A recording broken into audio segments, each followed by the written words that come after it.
father's name is Alex. He is 57 years old and he has polycystic kidney disease, which means that since his diagnosis about 20 or so years ago, cysts have been growing in his kidneys and taking over his kidney function. It's been a slow and steady decline until he hit kidney failure about 1.5 years ago. So what are the options for people like my dad who are in end-stage kidney failure?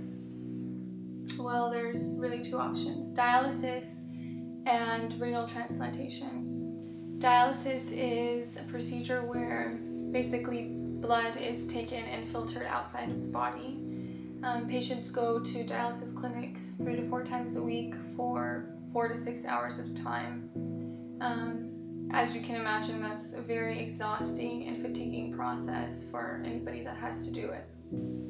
On the other hand, a kidney transplant is a more permanent, long-term solution. My dad has been on the transplant list for 1.5 years now, but that can take numerous years. We're hoping to find a live donor who has it on their heart to donate him a kidney. My mom, my brother, and me are not a match for my dad, unfortunately. We aren't his blood type. Just a few months ago, my mom went through the entire testing process for kidney donation. Since she isn't my dad's blood type and can't donate to him directly, we looked into donating it to a network.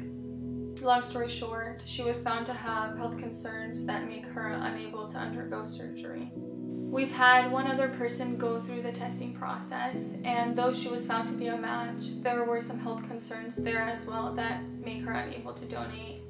Melissa truly gave us hope. Until meeting her, we didn't know that there are people out there who have a desire to help in this way.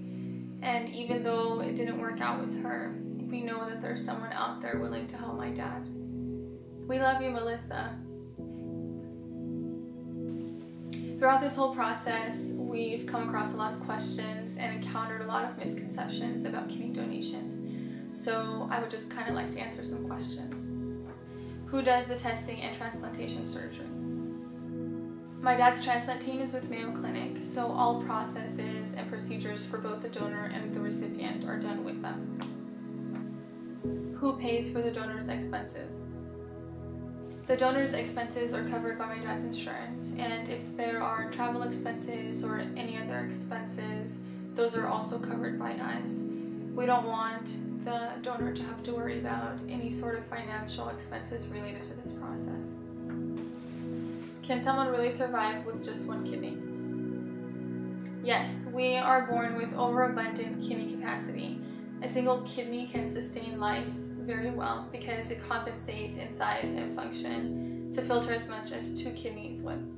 Lifespan for donors is normal. People with 1 kidney live normal, healthy lives. This is why the testing process is so extensive. The first priority of the transplant is to ensure that the donor is not only a match, but also in good standing with their health, so that they can live just as normal of a life with 1 kidney as they would with 2. What does it mean to be a match? To be a match, first and foremost, is blood typing. My dad's blood type is O positive, so he can receive blood from O positive and O negative blood types. Secondly is tissue typing. This is a little bit less important than blood typing, but it is still something that is taken into consideration during the testing process. What does the testing process look like? The first step is to fill out a questionnaire that Mayoclinic has set up for potential live donors. After that form is completed, someone from my dad's transplant team reaches out and begins the process. Most of the testing is done at Mayoclinic here in Arizona or at one of the other Mayoclinic locations in the US.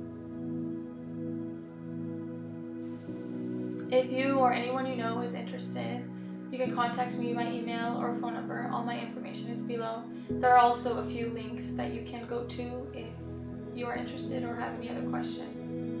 We appreciate all your thoughts and prayers. Thank you.